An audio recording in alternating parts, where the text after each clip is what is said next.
Hi guys, எல்லாருக்கும் வணக்கம். இன்றைக்கி நம்ம இந்த வீடியோவில் எதை பற்றி பார்க்க போகிறோம் அப்படின்னு பார்த்தீங்கன்னா, ப்ரீவியஸ் இயர் கொஷின்ஸ்லேருந்து 10 கொஷின்ஸ் நான் ப்ரிப்பேர் பண்ணியிருக்கேன். அந்த கொஷின்ஸை எப்படி சால்வ் பண்ணலாம் அப்படிங்கிற சின்ன சின்ன ஐடியாஸை நான் உங்களுக்கு டிக்டேட் பண்ணுறேன். வீடியோக்குள்ளே போகிறதுக்கு முன்னாடி நீங்கள் ஃபஸ்ட்டு என்ன பண்ணுங்கள், ஒரு பேப்பரும் ஒரு பென்னும் எடுத்துக்கோங்க. ஏன்னா ஃபஸ்ட்டு கொஷின் பேப்பர் ஷோ பண்ணுவேன், அந்த கொஷினை டீட்டெயிலாக எழுதிக்கங்க. அதுக்கப்புறம் அதை எப்படி சால்வ் பண்ணணும் அப்படிங்கிற ஐடியா ஷோ ஆகும். ஓகேவா? சரி, ஃபஸ்ட் கொஸ்டின் என்னென்னு பார்ப்போம். நம்ம ஃபஸ்ட் கொஸ்டினை பாருங்கள். முதல்ல ஒரு கலப்பு பின்னம் கொடுத்துருக்காங்க. அதில் கொடுத்துருக்கிற வேல்யூஸ்லாம் ரொம்ப ரொம்ப பெருசு. இன்ட்டு 999 கொடுத்துருக்காங்க. இதை எப்படி சால்வ் பண்ணலாம் அப்படிங்கிறத பார்க்கலாம். இந்த மாதிரி 3 999 போட்டு கொஸ்டின் கொடுத்துருக்கும்போது நீங்கள் பண்ண வேண்டியது ஒரே ஒரு விஷயம் மட்டும்தான். ஃபஸ்ட் இருக்க 999 இருக்குது பாருங்கள், அதில் -1, மேலே இருக்கிறதுல +1. இப்போ இதில் -1 போட்டால் 998ன்னு வருமா, இதில் +1 போட்டால் 996ன்னு வரும். இதுதான் என்னது ஆன்சர். இப்போ ரெண்டாவது கொஸ்டின் என்னென்னு பார்க்கலாம். இங்கே ஒரு தொடர் கொடுத்து அடுத்த உறுப்பு என்ன அப்படின்னு கேட்டிருக்கான். இதை எப்படி சால்வ் பண்ணலாம் அப்படிங்கிறத பார்ப்போம். முதல்ல அந்த நம்பர்ஸ் எழுதிக்கிறேன். ஃபஸ்ட்டு 198 இருந்துச்சு, அதுக்கப்புறம் 202 இருந்துச்சு, அப்புறம் 211 இருந்துச்சு, 227 இருந்துச்சு. இப்போ ஃபஸ்ட்டுக்கும் ரெண்டாவதுக்குள்ள வித்தியாசம் என்ன? 4. அதுக்கடுத்து ரெண்டுக்குள்ள வித்தியாசம் என்னது? 9. அதுக்கடுத்து ரெண்டுக்குள்ள வித்தியாசம் என்னது? 16. 4ங்கிறது என்ன? 2 ஸ்கொயர்டோட வேல்யூவா? 9ங்கிறது 3 ஸ்கொயர்டோட வேல்யூ. அதே மாதிரி 16 அப்படிங்கிறது 4 ஸ்கொயர்டோட வேல்யூ. அப்போ இதுக்கு அடுத்து வரக்கூடிய ஸ்கொயர் வேல்யூ என்னது? 5 ஸ்கொயர். அப்போ 5 ஸ்கொயர் பண்ணால் 25ன்னு வருமா? இந்த 225ஓட இந்த 25 கூட்டிடுங்க. 227 25 கூட்டினா என்ன வரும்? 2 252ன்னு வரும். அப்போது 252 தான் என்னது அடுத்த உறுப்பு. இப்போ மூணாவது கொஸ்டின் என்னன்னு பார்க்கலாம். 4x + 5y = 83 அப்படின்னு கொடுத்து கீழே 3x / 2y = 21/22 எனில் y - x என்ன அப்படின்னு கேட்டிருக்காங்க. ஸோ y - xோட வேல்யூவை நம்ம கண்டுபிடிக்கணும். இந்த கொஸ்டினில் 3xக்கு நேராக 21 இருக்கா? அப்போ 3x = 21 அப்படின்னு எழுதிக்கோங்க. அதே மாதிரி இதை அடித்தா என்ன வரும்? எக்ஸுக்கு பதிலாக 7ன்னு வரும். அப்போ எக்ஸோட வேல்யூ என்னது? 7 கண்டுபிடிச்சிட்டோம். அதே மாதிரி 2yக்கு நேராக 22 இருக்குது. அப்போ 2y = 22. இதை அடித்தா ஒய்யோட வேல்யூ என்ன வரும்? 11ன்னு வரும். இப்போ இந்த எக்ஸ் அதுக்கப்புறம் ஒய்யோட வேல்யூவை நம்ம கொஸ்டினில் சப்ஸ்டியூட் பண்ணுவோம். ஒய்க்கு பதிலாக 11ஐயும் எக்ஸுக்கு பதிலாக 7ஐயும் நான் சப்ஸ்டியூட் பண்ணால் எனக்கு 4ன்னு ஆன்சர் வரும். அப்போனா நமக்கு மேலே ஒரு இது ஒன்று கொடுத்துருந்தாங்க, மேட்ரிக்ஸ் ஃபார்ம். அது எதுக்கு அப்படின்னா, இந்த ரெண்டு மேலே உங்களுக்கு டவுட் இருந்துச்சுன்னா இந்த இதில் போட்டு நீங்கள் என்ன பண்ணுங்கள், செக் பண்ணுங்கள். இதில் எக்ஸுக்கு பதிலாக 7ஐயும் ஒய்க்கு பதிலாக 11ஐயும் போட்டிங்கன்னா உங்களுக்கு 83ன்னு வரும். ஸோ இப்போ அடுத்த கொஸ்டின் என்ன கொடுத்துருக்காங்க அப்படின்னு பார்த்தீங்கன்னா, ஒரு தொட்டியை 2 குழாய்கள் தனித்தனியே முறையே 30 நிமிடம் 40 நிமிடங்களில் நிரப்புகிறது. மற்றொரு குழாய் நீர் நிரம்பிய தொட்டியை 24 நிமிடங்களில் என்ன பண்ணுமா? காலி செய்யும். இம்மூன்று குழாய்களும் ஒரே சமயத்தில் திறந்து விடப்பட்டால் அத்தொட்டியை எத்தனை நிமிடங்களில் நிரப்பும் அப்படிங்கிறது கொஸ்டின். ஸோ இதை எப்படி சால்வ் பண்ணலாம் அப்படிங்கிறத பார்ப்போம். இப்போ நமக்கு கொஸ்டின் எல்லாம் கொடுத்துருக்காங்க. 40 நிமிஷத்தில் நிரப்புங்கிறான் இல்லையா? ஸோ நிரப்பும் அப்படிங்கிறதுனால இதை ப்ளஸில் போடணும். நிரப்புதில் ஆட் பண்ணுது, அதான் ப்ளஸில் போடணும். அதே மாதிரி 24 நிமிஷத்தில் காலி செய்யுன்னு வேறு கொடுத்துருக்கான் பார்த்தீங்களா? அதை நீங்கள் மைனஸில் எழுதணும், -24. ஆனால் இதில் நம்ம கொடுத்த ட்விஸ்ட் என்ன? இம்மூன்றும் ஒரே வினாடி ஒரே நேரத்தில் திறந்து விடப்பட்டால் அத்தொட்டி எத்தனை நிமிடங்களில் நிரப்பும் கேட்குறான். ஒரே நிமிஷத்தில் திறந்து விடப்பட்டால் ரொம்பலாம் கன்ஃபியூஸ் ஆக வேண்டாம். 3த்துக்கும் எல்சிஎம் எடுத்துருங்க. எல்சிஎம் எடுத்தால் என்ன வரும்? ஃபஸ்ட்டு நான் 2ஆல் எடுக்கிறேன், 20 15 12ன்னு வரும். அடுத்து என்ன பண்ணுறேன்? 5ஆல் எடுக்கிறேன், 4 3 12ன்னு வரும். மறுபடியும் என்ன பண்ணுறேன்? 4ஆல் எடுக்கிறேன், 1 3 3ன்னு வரும். ஓகே, இப்போ மறுபடியும் 3ஆல் எடுக்கிறேன், 1 1 எல்லாமே 1 ஆயிரும். இப்போ இது எல்லாத்தையும் பெருக்குனா எனக்கு எல்சிஎம் வேல்யூ வந்து 120 அப்படின்னு வரும். ஓகே, இப்போ இந்த 120 காமனாக கீழே எழுதிக்கிட்டேன். 40 எதை கொண்டு பெருக்கினா 120 வரும்? 3ஆல் பெருக்கினா வருமா? அப்போ 3ன்னு போட்டுருவோம். ப்ளஸ் 30 எதை கொண்டு பெருக்கினா 120 வரும்? 4ஆல் பெருக்கினா வரும். 24 5ஆல் பெருக்கினா வரும். இப்போ ரெண்டையும் கூட்டி 5ஆல் கழிச்சா 7 - 5 / 120. இது என்ன வரும்? 2/120ன்னு வரும். இப்போ ரெண்டுத்தையும் அடித்தா 60 நிமிடங்கள்னு வரும்.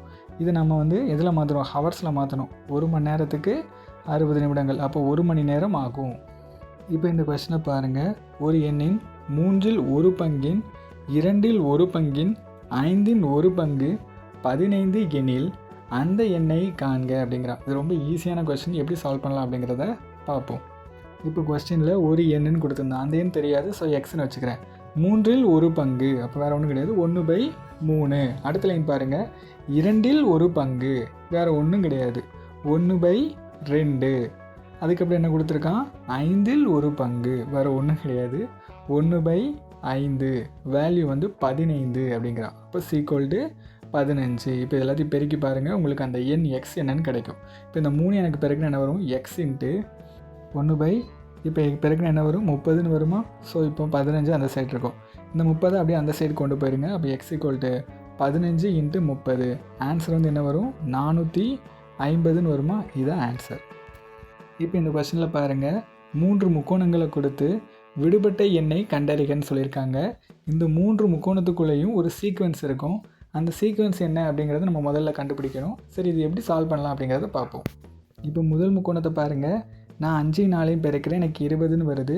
அதோடு இந்த 6 பெருக்கினா எனக்கு 120ன்னு வருதா. இந்த 120 / 10ன்னு போட்டால் நடுவில் இருக்கிற 12 வந்துருச்சு.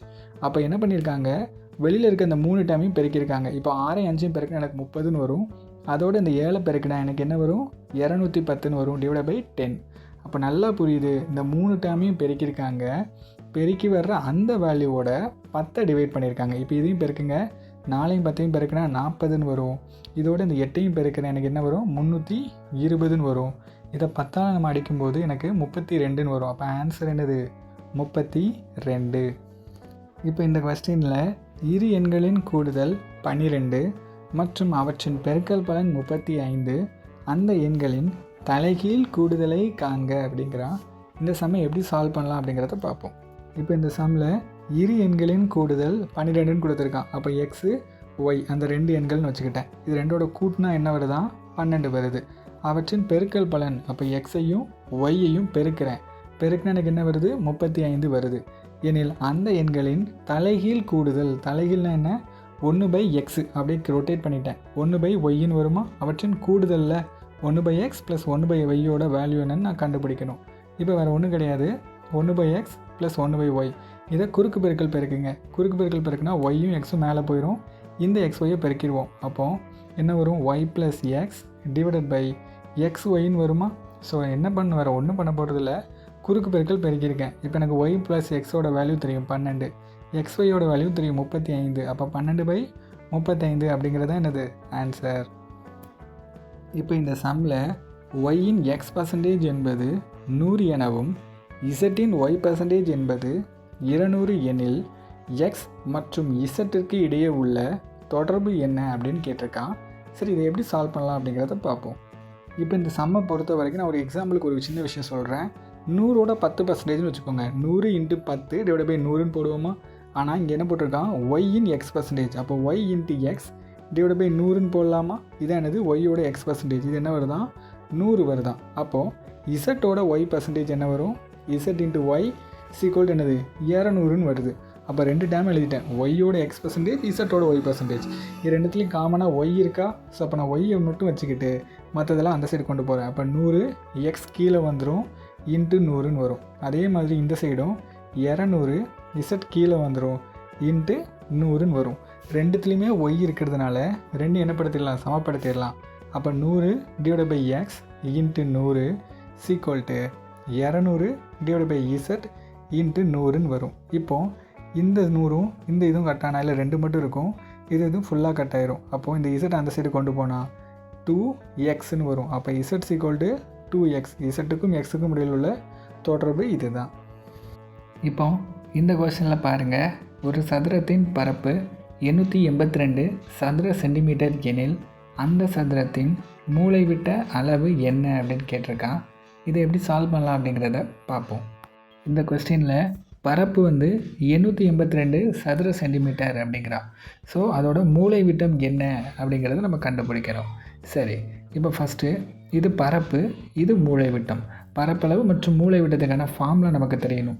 பரப்பளவுக்கான ஃபார்முலா என்ன அப்படின்னு பார்த்தீங்கன்னா a² அப்படின்னு வரும். சரி, இப்போ மூலைவிட்டத்துக்கான ஃபார்முலா என்ன அப்படின்னு பார்த்தீங்கன்னா √2a அப்படின்னு வரும். ஸோ √2a இதான் ஃபார்முலா. இப்போ எனக்கு பரப்பளவோட வேல்யூ தெரியும். அப்போ a² = 782ன்னு எழுதிக்கிறேன். இப்போ இதை நான் ஏவா மாற்றும் போது இந்த சைடு என்ன பண்ணணும், ரூட் எடுக்கணும். அப்போ 882 ஃபஸ்ட் நான் என்ன பண்ண போகிறேன், 2ஆல் அடி கொடுக்குறேன். 441 வரும். மறுபடி 7ஆல் அடி கொடுத்தா 63 வரும். இப்போ 3ஆல் அடி கொடுக்குறேன், 21 வரும். 7ஆல் அடி கொடுத்தா 3 வரும். So okay. இப்போ இதில் 2 தடவை என்னலாம் இருக்குது, 7 3 2 தடவை இருக்குது. அதெல்லாம் என்னது, ரூட் விட்டு வெளியில் வந்துடும். அப்போ 7 × 3 இந்த 2ஆல் வெளில வர முடியாது, அதனால் அது உள்ளே இருக்கும். பெருக்கும்போது 21 √2 வருமா? ஓகே. இப்போ இந்த 21 √2 மூலை விட்ட ஃபார்முலாவில் சப்ஸ்டியூட் பண்ணுவோம். √2 = 21 √2 ஏக்கு பதில் நான் சப்ஸ்டியூட் பண்ணுறேன். இப்போ இதையும் பெருக்கினா √2 பெருக்கினா ஆல்ரெடி நமக்கு தெரியும், நீங்கள் √2 பெருக்கும்போது உங்களுக்கு வெறும் 2 வரும். இப்போ இதையும் பெருக்கினா எனக்கு வெறும் 2 வருமா? 21 × வெறும் 2 = என்னது, 42. அப்போ மூலை விட்டம் என்ன, 42 அப்படிங்கிறது ஆன்சர்.